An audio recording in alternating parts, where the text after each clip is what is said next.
राजस्थान विधानसभा चुनाव शुरू हो चुके हैं, नॉमिनेशन शुरू हो चुके हैं। 2 दिन बाकी बचे हैं। उदयपुर से गौरव वल्लभ जी कांग्रेस के प्रत्याशी बनाए गए हैं।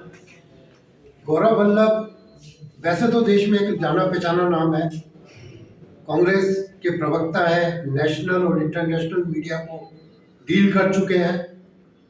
एजुकेशन के फील्ड में अपना बहुत बड़ा नाम रखते हैं। सबसे बड़ी बात है कि ये जोधपुर के पास पिपड़ा में पैदा हुए। इनकी एजुकेशन नहीं साहब, ये गलत बात है। मेरे पैदाइश वहाँ की नहीं है जी।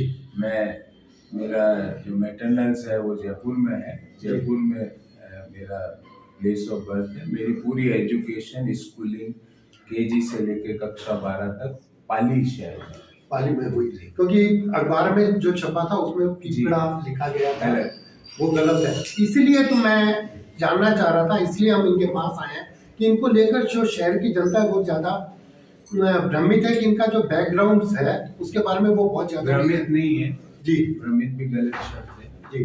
भ्रमित बिल्कुल नहीं है, सबको पता है। आपके पास जानकारी का अभाव था कि मेरा पूरी स्कूलिंग कक्षा केजी से लेकर 12वीं तक पाली से हुई जी। फिर उसके बाद मैं दिल्ली पढ़ा, मुंबई पढ़ा, अमेरिका में पढ़ा, रिजर्व बैंक ऑफ इंडिया में नौकरी करी, टाटाज में काम किया, देश की प्रतिष्ठित सारे IIMs में पढ़ाया, XLRI में पढ़ाया, CA इंस्टीट्यूट का डायरेक्टर रहा, बनारस हिंदू यूनिवर्सिटी में राष्ट्रपति जो भारत के हैं उनका नामित सदस्य रहा, उनके BHU के बोर्ड में, और भारत सरकार, राजस्थान सरकार और झारखंड सरकार की अनेकों कमेटियों का, टेक्निकल कमेटियों का चेयरमैन रहा, सदस्य रहा।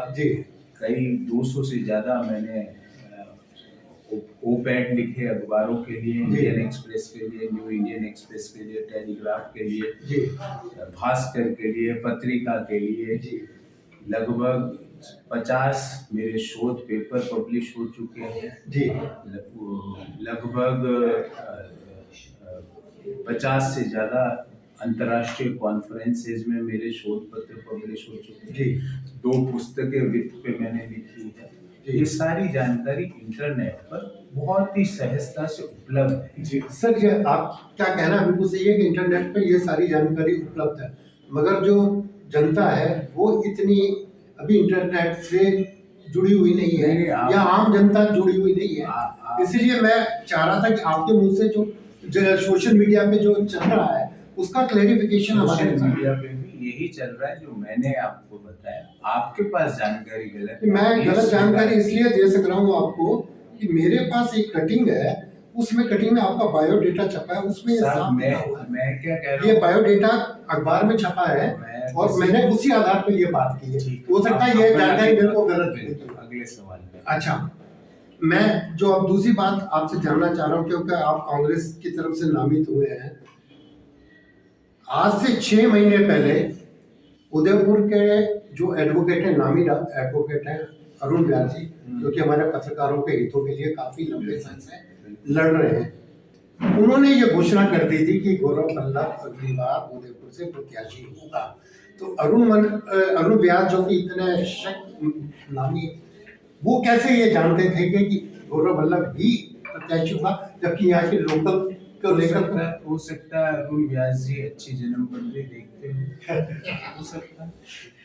ये वो एडवोकेट है, मेरे को नहीं पता ना, हो सकता है उनके पास कोई, मेरे को ये जानकारी नहीं है। हो सकता है उनको, उनका असेसमेंट हो। कई लोगों को, जैसे मेरे को ये लग रहा है कि हमारी सरकार बनने जा रही है, पर आप कहोगे आपको कैसे पता गौरव जी, 3 दिसंबर को आएंगे नतीजे। तो मेरा असेसमेंट है जी कि हम कांग्रेस की सरकार बनने जा रही है 2023 में दिसंबर के अंदर। ये मेरा असेसमेंट है जी। तो हर व्यक्ति का कोई असेसमेंट हो सकता है जी। मेरा कोई असेसमेंट नहीं है। मैं तो पार्टी जो कहती है वो काम करता हूँ। पार्टी ने मुझे आदेश दिया, मेरे हाई कमान ने, राजस्थान के तमाम लीडरों ने मुझे आदेश दिया कि आप जाके उदयपुर से अपना पर्चा दाखिल करिए और कांग्रेस के आप ऑफिशियल कैंडिडेट। पार्टी का आदेश सराखों पर, और 6-8 महीने से मैं यहाँ पर पूरा एक एक गली, एक एक इश्यू पे मेरे मुखरता से बात कर रहा था। सारे आयोजनों में आपने मेरे प्रेजेंस को देखा होगा, भले ही वो नवरात्रों के आयोजन हो, गणेश पूजा के आयोजन हो, रक्षाबंधन के आयोजन हो, स्वतंत्रता दिवस के आयोजन हो, जन्माष्टमी के आयोजन हो, मटकी फोड़ के आयोजन हो, भले ही वो चैम्बर ऑफ कॉमर्स के आयोजन हो, यूनिवर्सिटीज का आयोजन हो, एमएलएसयू के आयोजन हो, Pacific University, Gitanjali University, Techno Institute, coaching institute, लगभग पिछले 6 महीने में मैंने 140 से ज्यादा 200 लोगों की मीटिंग करी। जी जी तो लगभग 40,000 लोगों से जी मेरा डायरेक्ट संवाद है। जी जी मेरा जो फोन बुक है उसमें 8,000 से ज्यादा उदयपुर शहर के लोगों के नंबर है। जी जी तो मैंने ये सारा काम किया, लोगों से बात की, लोगों के इश्यूज को समझा, शहर में क्या क्या प्रमुख इश्यूज हैं, और 30,000 लोगों से फोन कॉलिंग हो रही है जी जी जिससे उनके प्रॉब्लम्स को चिन्हित किया जा रहा जी। है। और एक जन विश्वास पत्र उदयपुर का मैं आपके सामने 10 दिन बाद रखूंगा जी और ये रखूंगा कि अगले 5 साल में उदयपुर का विधायक कौन सी तारीख को किस महीने में क्या काम करेगा, वो शेड्यूल आपके सामने रखूंगा। और ये मैंने नहीं बनाया सर, जी ये बनाया 30,000 लोगों से फोन कॉल कर करके उनके इश्यूज को चिन्हित करके बनाया गया। जी जी कल रात को भी 4 घंटे मैंने उस पे काम किया, क्योंकि मेरे लिए ये पद या वो पद या उसके ऊपर वाला पद महत्वपूर्ण नहीं, पर आप क्या करोगे और आपने आज तक क्या किया है, जी जी जी वो अगर उदयपुर शहर वासियों के सामने नहीं रखा तो लोग वोट कैसे देंगे।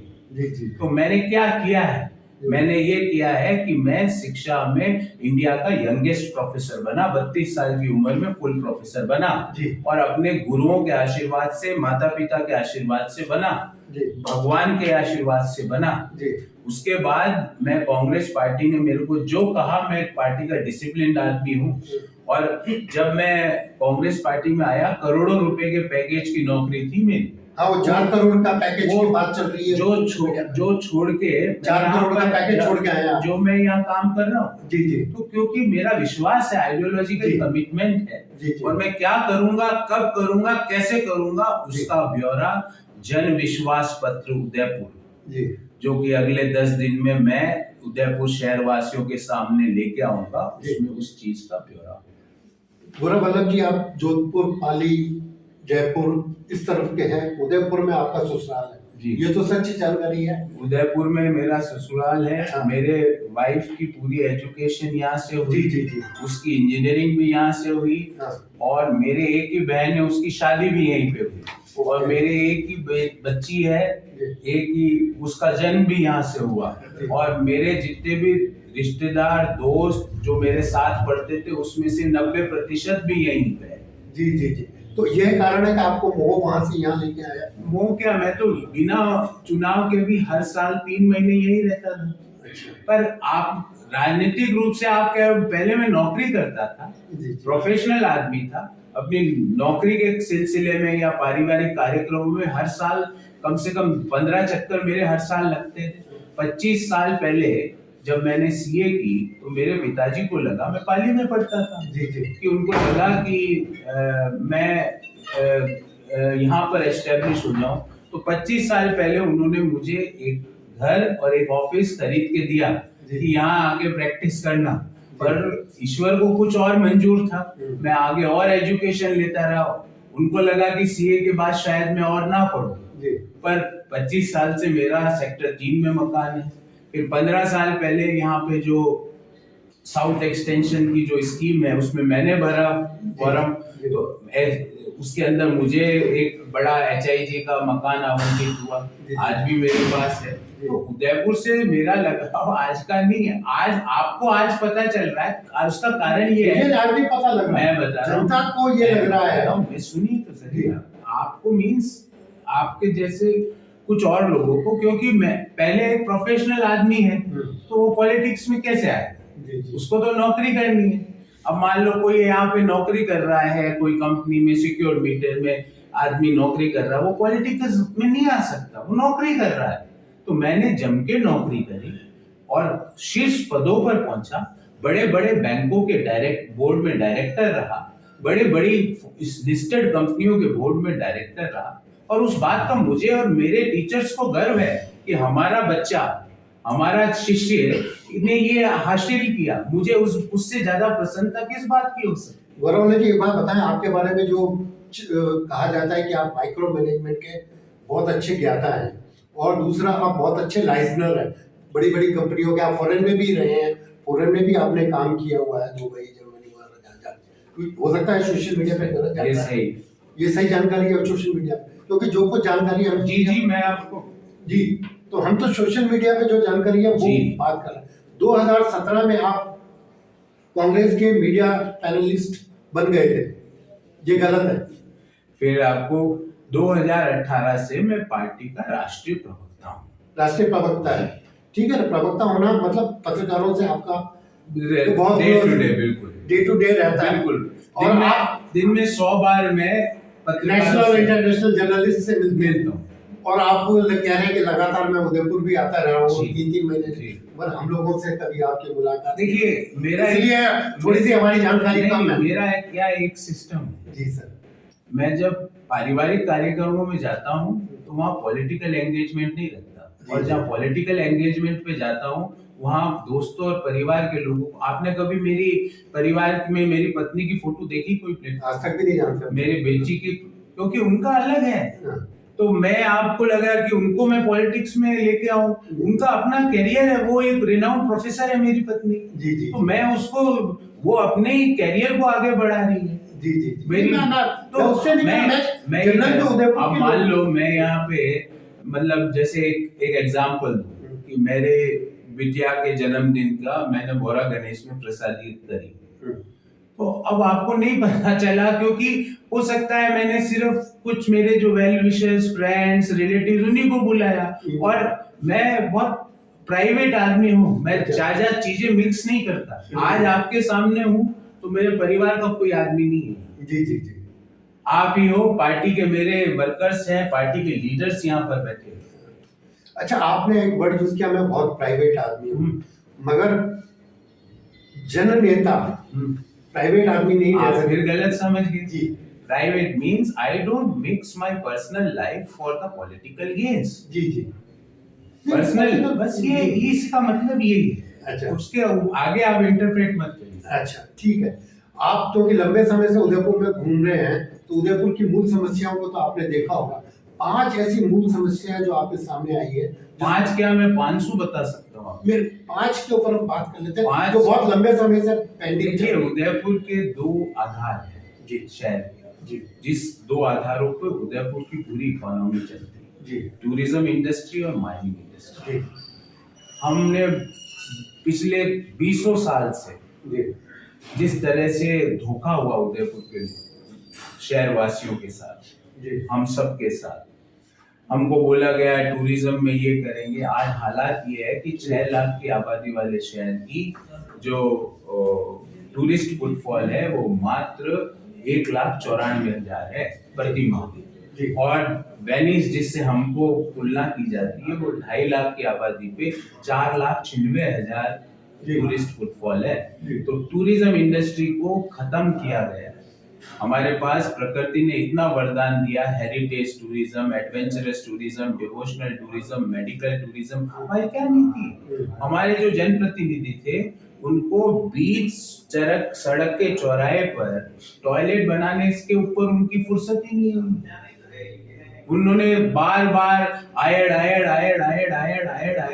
कितनी बार बोल के लोगों को गुमराह किया। आज क्या हालत है? आप अभी मेरा इंटरव्यू करके आयड के फोटो दिखाना अपने दर्शकों को, आयड के अंदर तो आप जरूर दिखाना, मेरा आपसे आग्रह है हाथ जोड़ के, ताकि लोगों को पता चले कि आयड की क्या हालत करी। दूसरा, माइनिंग इंडस्ट्री। इस धरती पर अरावली की जो रेंजेस हैं, इसमें मैं नहीं बोल रहा, दुनिया के सब बड़े बड़े जियोलॉजिस्ट बोलते हैं कि दुनिया का हर खनिज इस धरती के अंदर मौजूद है। पिछले 20 साल में आपने कौन सा नया मिनरल ढूंढा? एक कंपनी हमारी उदयपुर की 900 टन सिल्वर प्रति वर्ष उत्पादन करती, 900 टन जी। हमारे क्या किया? और हमने क्या किया? तो ना तो नए मिनरल का एक्सप्लोरेशन किया, ना mining with humanity, mining with sustainability, mining with nature. जो पॉलिसी आप 5 सुनेंगे तो सही से। जी जी। आज 5 का बोला है ना। हाँ हाँ तो mining with nature, mining with sustainability, mining with humanity. तो माइनिंग इंडस्ट्री पूरी आपने नए मिनरल को खोजने में कोई प्रयास नहीं।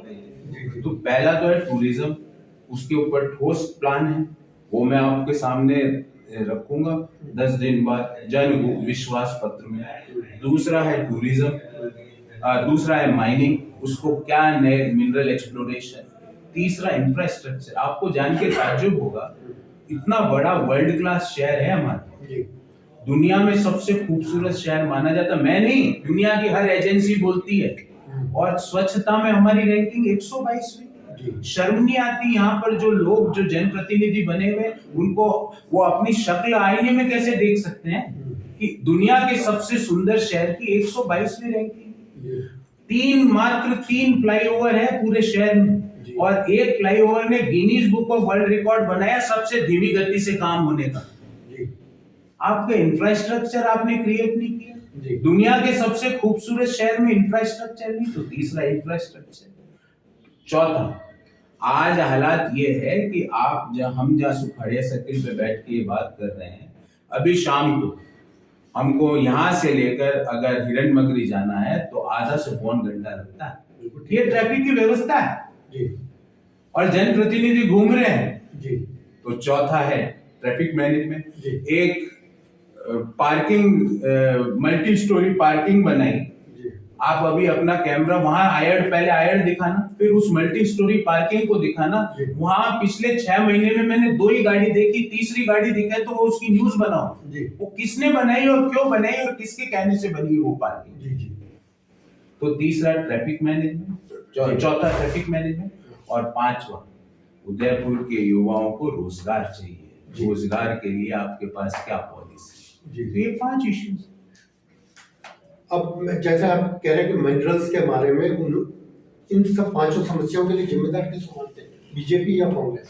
सर मैंने तो पार्टी का नाम ही नहीं लिया। नहीं, मैं किसको मानते हैं? जब जिम्मेवार जिम्मेवार जिम्मेवार वो लोग हैं जो 30 साल से नगर निगम में बैठे हैं, जिन्होंने मेन चौराहे पर ट्रैफिक की जगह शौचालय का इनॉग्रेट कर दिया। जिम्मेवार वो लोग हैं जिनकी सोच ही नहीं है, जिनकी स्वच्छता में बिलीफ ही नहीं है। दुनिया का सबसे सुंदर शहर की देश में 122वीं रैंकिंग। जिम्मेवार वो लोग हैं जिन्होंने 20 साल तक शहर वासियों के साथ आयड को वेनिस बनाएंगे कह के धोखा किया है। वो सब जिम्मेवार है और पूरी तरह से जिम्मेवार है, उनको शर्म आनी चाहिए। वो सब लोग जिम्मेवार है जो नगर निगम में बैठे, जो यहाँ के जनप्रतिनिधि बने, वो हर व्यक्ति जिम्मेवार है। उदयपुर की जो माइनिंग इंडस्ट्री टूटी है वो जीएसटी की वजह से टूटी है। सबसे बड़ा जीएसटी की जो 18% की रेंज है वो सबसे ज्यादा खतरनाक, यहाँ के लोग बार बार डिमांड कर रहे हैं। नए मिनरल्स की बात करें तो गोल्ड मिनरल बांसवाड़ा में निकाला गया है।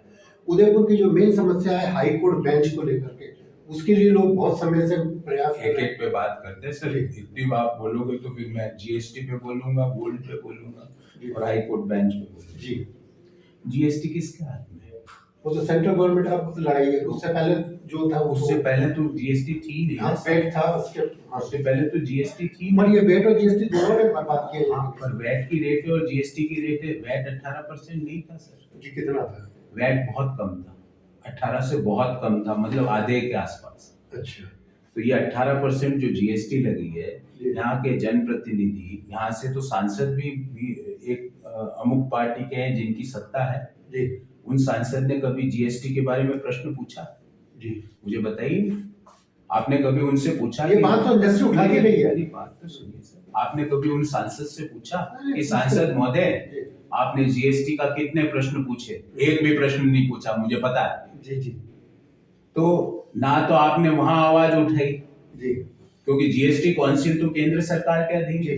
मैंने जरूर मार्बल इंडस्ट्री ने जब मेरे को ये ध्यान आकर्षित किया 4 महीने पहले, तो भारत के वित्त मंत्री को चिट्ठी लिखी और आग्रह किया, मैं तो आग्रह ही कर सकता हूँ कि ये बहुत गलत हो रहा है।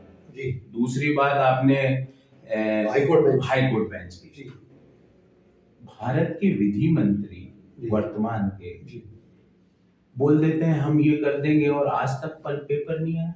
जी, कहाँ है वो पेपर? जी विधि मंत्री हमारे अधिवक्ताओं के साथ क्रूर मजाक कर रहे हैं। जी विधि मंत्री को ये शोभा नहीं देता। देश के लॉ मिनिस्टर से देश के लोगों की एक्सपेक्टेशन होती है। जी आप ओरल स्टेटमेंट दे देते हो, आपके कहाँ है वो कागज? जी क्यों नहीं आया अभी तक वो कागज?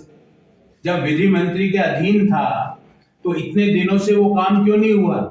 ये विधि मंत्री बताए और केंद्र सरकार बताए और भारतीय जनता पार्टी बताए। उदयपुर में हाईकोर्ट बेंच में मेन ऑर्डर रही अशोक गहलोत जी की है, जोधपुर के देखिए, आपको इसकी भी गलत जानकारी है जी। हाई कोर्ट बेंच देश का कानून मंत्रालय, देश का सुप्रीम कोर्ट, राजस्थान का हाई कोर्ट और राजस्थान की सरकार, ये 4 स्टेक होल्डर्स हैं जी 3 स्टेक होल्डर्स में तो कोई हमारा लेना देना ही नहीं जी। और कानून मंत्री ने जब ऐलान कर दिया कि यहाँ पे हम खोल रहे हैं, किया कि नहीं? हाँ या ना? अभी किया। वो कागज कहाँ है? मुझे अभी दिखाइए। गए थे आगे सांसद मिलने कागज कहाँ है? Where is the paper? Kota के लिए, बीकानेर के लिए, उदयपुर के लिए। यहाँ से आरपीओ भी वर्चुअल यहाँ से बेंच के लिए नहीं, वर्चुअल। बिल्कुल वो भी कागज नहीं है जी जी। और यहाँ से जब आरपीओ का ऑफिस ट्रांसफर हुआ कोटा, जी।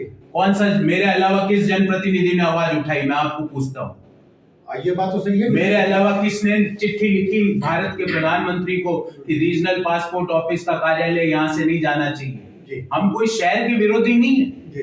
पर हमारा हक छोड़ के उनको दे दे। जी। आपको खोलना आरपीओ कोटा में खोलो, हम उसका विरोध नहीं करते, पर हमारा आरपीओ बंद करके वहां आरपीओ, जबकि कोटा से 4 गुना ज्यादा टूरिस्ट उदयपुर से जाते हैं, 3 गुना ज्यादा इमिग्रेशन बाहर के लोग, पूरे वागड़ मेवाड़ के सारे लोग यहाँ से इमिग्रेशन के लिए जाते हैं और आपने आरपीओ वहां खोल दिया। जी, कोटा खोला बेटा जी है। मैं किसी व्यक्ति का विरोधी नहीं हूँ जी, पर आपने खोला जी, किसने विरोध किया? यहाँ पे तो भारतीय जनता पार्टी का बोर्ड था, नगर पालिका में मेयर थे, डिप्टी मेयर थे, उनके मुंह पे क्या दही जम गया था? जी। और दूसरी एक बात थी, उदयपुर की डिमांड थी B2 को लेकर के, वो तो जब कांग्रेस थी तब भी चल रही थी, उसके बाद भी चल रही है, गिरजा जी के रहते हुए भी चल रही है। क्या B2 शहर को B2 श्रेणी का दर्जा मिले, वो भी बहुत पेंडिंग है। देखिए, शहर को स्मार्ट सिटी बोल के भारतीय जनता पार्टी के नेताओं के पहनावे और उनके जो स्किन का कलर है वो स्मार्ट है और कोई स्मार्ट नहीं हो। उनके पहनावे में स्मार्टनेस आ गई, वो बढ़िया कपड़े पहनने लगे और जो उनके चेहरे पे लाली थी उसमें स्मार्टनेस आ गई। बाकी शहर में स्मार्टनेस कहीं नहीं है। अगर स्मार्ट शहर हो, आज कोई टूरिस्ट है, आज इतना बड़ा एक, मैं आपको बोलता हूँ डिवोशनल टूरिज्म का, जगदीश मंदिर जैसा प्राचीन मंदिर, मतलब मैं जब भी मेरे मन में कोई भी कमजोरी आती है, कभी भी गुस्सा आता है, फ्रस्ट्रेशन आता है, मैं 2 काम करता हूँ। जगदीश मंदिर की सीढ़ियों पे जाकर बैठता हूँ आधा घंटा, सारी नेगेटिविटी खत्म, या फतेह सागर की पाल पे 15 मिनट एक कॉफी पी लूंगा। आपको जीवन ऐसा लगेगा, अशोक गहलोत भी बहुत चाय पीते हैं, आपको इतना वहां पे सुकून मिलेगा। मेरे को लगता है मतलब स्वर्ग अगर होगा तो यही होगा। मुझे नहीं पता स्वर्ग कैसा है, तो मुझे लगता है कि अगर कोई जगह स्वर्ग है तो वो यही 2 जगह है, जगदीश मंदिर की सीढ़ियां और फतेह सागर की पाल। अच्छा, लास्ट में एक क्वेश्चन है, बहुत इंपॉर्टेंट क्वेश्चन है, चाहे भारतीय जनता पार्टी हो चाहे कांग्रेस हो, भारतीय जनता पार्टी में भी फैक्शन चल रहा है, क्योंकि पैराट्रॉपर्स तो गलत वर्ड है, मगर लोकल कैंडिडेट नहीं मिले उनको, चाहे राजसमंद हो, दीप्ति को वो उदयपुर का मानते हैं, वहाँ पे यहाँ पे भाजपा के कैंडिडेट जो मतलब जो चल रहा है हर जगह, चाहे भारतीय जनता पार्टी हो चाहे कांग्रेस हो, वहां पर जो ऊपर का नेतृत्व है, जो आला कमान के क्लोज लोग हैं, वो लोग आ जाते हैं, तो जो नीचे लेवल के लोग, मतलब जो नीचे के कार्य करता है, जैसे उदयपुर में पंकज शर्मा ले लो, राजीव जी सुहाल का ले लो, गिरजा जी तो पहले देखिए ऐसा है, और भी बहुत अजय बोरवाल हो गए। मेरी बात जी, ऐसा होता है जी, हर पॉलिटिकल पार्टी में एक प्रोसेस के थ्रू निर्णय किए जाते हैं जी, एक प्रोसेस अपनाया जाता है जी। उस प्रोसेस के थ्रू हमारे यहाँ एक प्रोसेस था, सर्वे होते हैं, जो भी प्रोसेस है, मैं उसके बारे में आपको ज्यादा विवरण नहीं दे सकता। जी जी जी। पर उस प्रोसेस के तहत निर्णय होते हैं। आज हालात ये है कि हम सब मिलके, कल हमारी पार्टी का एक बड़ी मीटिंग हुई जी 550 बूथ लेवल के कार्यकर्ता और तमाम नेता, तमाम हमारे डीसीसी प्रेसिडेंट, तमाम उपाध्यक्ष, तमाम जनरल सेक्रेटरी, तमाम सेक्रेटरीज, तमाम यूथ कांग्रेस, एनएसयूआई, महिला कांग्रेस, इंटक, सेवा दल, एआईपीसी, तमाम लोग वहां पर उपस्थित थे जी और हम सब मिलकर एक यूनिक 20 साल के कुशासन का अंत करने का हम सबने प्रण ये लिया। 20 साल का कौन सा पूछा? अच्छा 20 साल हाँ, वो आपको समझ में नहीं आ रहा, आपके दर्शकों को समझ में आ जाए। जी जी वो आ गया उनको। जी जी और आपको क्यों नहीं आ रहा वो भी उनको समझ में आ जी रहा। जी जी तो क्योंकि मैंने बोला ना जी 20 साल के जो आपके दर्शकों को आ जी गए। जी जी तो हम सब लोगों ने प्रण लिया है।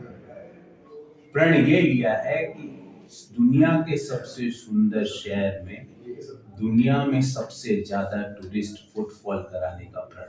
जी प्रण ये लिया है जी कि दुनिया के सबसे सुंदर शहर के युवाओं को जी। रोजगार दिलाने का प्रण। जी प्रण ये लिया है कि दुनिया के सबसे सुंदर शहर में महिलाओं के सम्मान का जी। प्रण। प्रण ये लिया है कि दुनिया के सबसे सुंदर शहर में बिजनेस और इनोवेटिव बिजनेस और स्टार्टअप्स को क्रिएट करने का प्रण। ये कल हमने प्रण ले लिया है। जी सर। बाकी जो आपने कहा एक यूनिफाइड फोर्स की तरह हम, क्योंकि हमारे यहाँ लोकतांत्रिक व्यवस्था है, जी हर कार्यकर्ता को अधिकार है कि और हर कार्यकर्ता को मांगना भी चाहिए। मैं तो कहता हूँ जी जी ठीक। और पार्टी निर्णय लेती है, जब पार्टी निर्णय लेती है तो हम सब जुट जाते हैं। जी जी मैं तो हमेशा बोलता हूँ कि मेरा व्यक्तिगत कुछ महत्वाकांक्षा नहीं।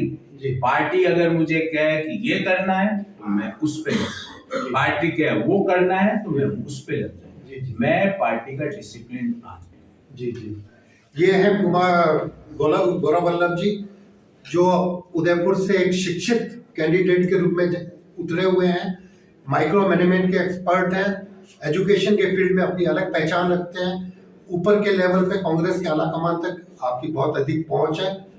अब एक ये पत्र ला रहे हैं उदयपुर की जनता के लिए, देखते हैं वो क्या पत्र है, उसमें क्या घोषणाएं आती हैं। आपको बहुत बहुत मुबारक हो। Thank you. अच्छा लगा मुझे आपसे।